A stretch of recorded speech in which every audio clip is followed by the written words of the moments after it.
قد أفلح من زكاها وقد خاب من دساها।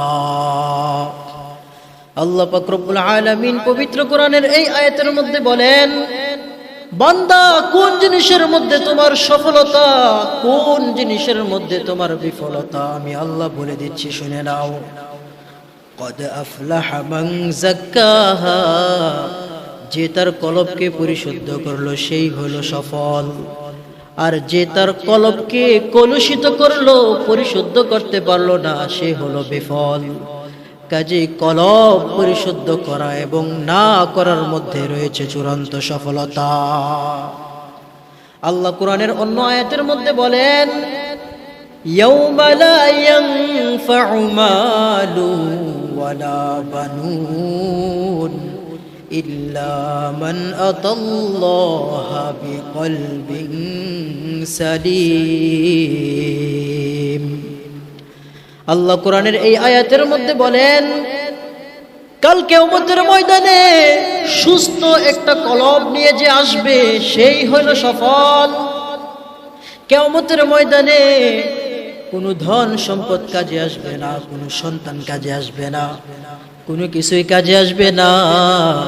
সেদিন শুধুমাত্র কাজে আসবে ইল্লা মান আতাল্লাহা বিকলবিন সালিম, সুস্থ একটা অন্তর নিয়ে যে আমার দরবারে হাজিরা দিতে পারবে, তার জন্য রয়েছে কাল কিয়ামতের দিন বিশাল সফলতা। ভাইরা আমার, এই জন্য মানুষের প্রকৃত সফলতা হলো তার কলবকে পরিশুদ্ধ করতে পারা এবং না পারার মধ্যে। আল্লাহর রাসূল হাদিসের মধ্যে বলেন, আলা ওয়া ইন্না ফিল জাসাদি মুদগাহ, মানুষের দেহের মধ্যে একটা মাংসপিণ্ড রয়েছে, ইদা সলাহাত সলাহাল জাসাদু কুল্লুহু, ওই মাংসপিণ্ডটা যখন সুস্থ থাকে পুরো দেহটাই সুস্থ থাকে। ওয়া ইদা ফাসাদাত ফাসাদাল জাসাদু কুল্লুহু, ওই মাংসপিণ্ডটা যখন নষ্ট হয়ে যায় পুরো দেহটাই নষ্ট হয়ে যায়। আলা ওয়াহিয়াল কলব, সেটা আর কিছু না, সেটা হলো আমার আপনার ভিতরে আল্লাহর মহান সৃষ্টি কলব। এই জন্য ভাইয়ের আমার, কলবকে পরিশুদ্ধ করতে হবে। মানুষের দেহে যেরকম বিভিন্ন রোগ বাসা বাঁধে, মানুষের কলবও বিভিন্ন রোগে আক্রান্ত হয়। আল্লাহ পাক রব্বুল আলামিন এই জন্য পবিত্র কোরআনের মধ্যে বলেন, ইয়া নিসাআন নাবিয়্যি লাস্তুন্না কাআহাদিম মিনান নিসাই ইনিত্তাকাইতুন্না ফালা তাখদা'না বিল কওল ফায়াতমা'আল্লাযী ফী কলবিহি মারদ। আল্লাহ এই আয়াতের মধ্যে বলতেছেন, যার কলবের মধ্যে ব্যাধি আছে, রোগ আছে, তার মাধ্যমে বুঝতে পারলাম মানুষের কলব বিভিন্ন রোগে আক্রান্ত হয়। মানুষের রোগাক্রান্ত কলবকে আল্লাহ বলেছেন, কাল্লা বাল রানা আলা কুলুবিহিম মা কানু ইয়াকসিবুন, যাদের কলবগুলা বিভিন্ন রোগে আক্রান্ত, আল্লাহ এদেরকে তুলনা করেছেন ঝং ধরা লোহার মতন। আল্লাহ বলতেছেন তাদের কলবের মধ্যে লোহার মতো ঝং ধরেছে। আমরা কুরবানির সময় গরু জবে করার জন্য যে চাকু ছুরি ব্যবহার করি, ওই ছুরির মধ্যে যদি ঝং ধরে যায়, ওই ছুরি দিয়ে কোনো কিছুই করা যায় না, ওই ছুরি তার কার্যক্ষমতা হারিয়ে ফেলে। ঠিক তদ্রূপভাবে মানুষের কলব যদি বিভিন্ন রোগে আক্রান্ত হয়, ওই মানুষের কলবটাও তার কার্যক্ষমতা হারিয়ে ফেলে।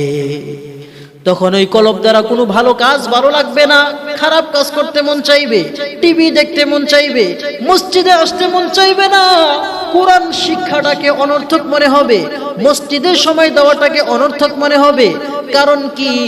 কারণ হলো আমার আপনার কলবের মধ্যে লোহার মতন ঝং ধরেছে। হাদিসের মধ্যে আল্লাহর নবী বলেন, বান্দা যখন একটা গুনাহ করে তার কলবের মধ্যে একটা কালো দাগ পড়ে যায়, বান্দা যখন তওবা করে তার কলবের কালো দাগটা আল্লাহ পাক সরায়া দেন। কিন্তু বান্দা যখন আবার গুনাহ করে কিন্তু সে তওবা করে না, কালো দাগ বৃদ্ধি পেতে থাকে। এক পর্যায়ে তার কলবটা গুনার কারণে অন্ধকারাচ্ছন্ন হয়ে যায়। তখন তার কলব তার কার্যক্ষমতা হারিয়ে ফেলে। ওই কলব দ্বারা দুনিয়ার তখন দুনিয়াবি কাজ করতে মন চাবে, দ্বীনি কোনো কাজ করতে ভালো লাগবে না, নামাজ পড়তে মন চাইবে না, কোরআন পড়তে মন চাইবে না, কারণ তখন ইবাদত করতে মন চাইবে না। কারণ কি? কারণ আমার আপনার কলবটা তখন রোগে আক্রান্ত হয়ে নষ্ট হয়ে গেছে। এই কলবটাকে যদি আমরা পরিশুদ্ধ করতে চাই, শরীরের যেরকম ট্রিটমেন্ট করতে হয়, কলবেরও ট্রিটমেন্ট আছে। ভাইয়েরা আমার, আমরা যে জামা পরি, এই জামাগুলো ধুলাবালির কারণে জামাগুলো ময়লাযুক্ত হয়ে যায়। পরিষ্কার করার কিছু মাধ্যম আছে, সাবান কিংবা পাউডার। ঠিক তদ্রুপ আমাদের কলবটাও বিভিন্ন রোগে আক্রান্ত হয়ে গেলে কিভাবে পরিষ্কার করব, পরিশুদ্ধ করব, সেটাও আমরা বুঝে নেওয়া দরকার। ভাইরা আমার, এই যে মসজিদ, এটা যদি আমরা আবদ্ধ না রাখি, তাহলে ধুলাবালি এসে মসজিদটা অপরিচ্ছন্ন হয়ে যাবে। দুনিয়ার সেনসিটিভ রুমগুলা আবদ্ধ রাখা হয় যাতে করে ধুলাবালি না ঢুকে। আইসিইউ রুমগুলো দেখবেন, হাসপাতালের আইসিইউ রুম সবগুলো আবদ্ধ থাকে। কম্পিউটার ল্যাব এগুলো আবদ্ধ থাকে যাতে করে এখানে কোনো ধরনের ধুলাবালি প্রবেশ করতে না পারে। এই কলব ময়লাযুক্ত হওয়ার দুইটা রাস্তা আছে। এই কলবটা রোগে আক্রান্ত হওয়ার দুইটা রাস্তা আছে, একটা হলো জবান আর একটা হলো চোখ। চোখ এবং জবান যদি আমরা হেফাজত করতে পারি, চোখ এবং জবানকে যদি আমরা ভালো কাজে লাগাইতে পারি, খারাপ কাজ থেকে বাঁচায় রাখতে পারি, তাহলে আমাদের কলব পরিশুদ্ধ হবে। ওই কলব দিয়ে আল্লাহর ইবাদত করতেই মন চাবে। জবানের হেফাজত খুব গুরুত্বপূর্ণ। হাদিসের মধ্যে আল্লাহর রাসূল বলেন, মাংসমাতা নাজা, যে চুপ থাকে সে নাজাত পায়। চুপ থাকার মধ্যে নাজাত রয়েছে। আর যে বেশি কথা বলে তার ভুল বেশি হয়, যার ভুল বেশি হয় তার কলব নষ্ট হয়ে যায়, যার কলব নষ্ট হয়ে যায় সে সরাসরি জাহান্নামে চলে যায়। কথা বলা এবং না বলার মধ্যে পার্থক্য কি? মুরগি যেরকম ডিম দেয়, দাম কত? 15 টাকা। মুরগি ডিম দেওয়ার পর এত পরিমাণ চিল্লাচিল্লি করে, আরো 10টা মুরগিকে গলা আলগায় আসে, বোঝায় সে বিশাল একটা কাজ আঞ্জাম দিয়েছে, কিন্তু দাম কত? মাত্র 15 টাকা। ঠিক তদ্রুপ আল্লাহ জিনুকের ভিতরে মুক্তা দেয়, জিনুকের ভিতরে আল্লাহ মুক্তা দান করেন, দাম হলো লক্ষ টাকা। কারণ কি? কারণ ভাদ্র মাসের অমাবস্যার রজনীতে সমুদ্রের কিনারায় এসে জিনুক আকাশের দিকে তাকাইয়া আল্লাহর এক ফোঁটা রহমতের আশায় হা করে আকাশের দিকে তাকায় থাকে। আল্লাহ পাক রব্বুল আলামিনের কুদরতে এক ফোঁটা রহমতের বৃষ্টি তার ভিতরে প্রবেশ করে, সে সেটা নিয়ে সমুদ্রের গভীরে চলে যায়। সেখানে গিয়ে আল্লাহ পাকের জিকিরে সে রত থাকে, আল্লাহর জিকিরের মধ্যে নিযুক্ত থাকে। আল্লাহ পাক চুপ থাকার বদৌলতে, জিকিরের বদৌলতে ওই জিনুকের ভিতরে লক্ষ টাকার মুক্তা আল্লাহ দান করেন। চুপ থাকা এবং না থাকার মধ্যে পার্থক্য কি? ডিম এবং মুক্তার মধ্যে যে পরিমাণ পার্থক্য, চুপ থাকা এবং না থাকার মধ্যে সে পরিমাণ পার্থক্য। তৃতীয় নম্বর হলো, 3 এবং 4 নম্বর হলো, কলবকে যদি পরিশুদ্ধ করতে চাই, আল্লাহর কাছে খাটে দিলে তওবা পড়তে হবে। ইস্তেগফারের মাধ্যমে এবং তওবার মাধ্যমে আমরা আমাদের কলবগুলোকে পরিশুদ্ধ করব। ভাইরা আমার, কাল কিয়ামতের ময়দানে বিনা হিসাবে জান্নাতে যাওয়া ছাড়া কোনো উপায় নাই। আল্লাহ যদি হিসাব নেন, হিসাব দিয়ে জান্নাতে যাওয়ার মতন ক্ষমতা দুনিয়ায় কারো দেয় নাই।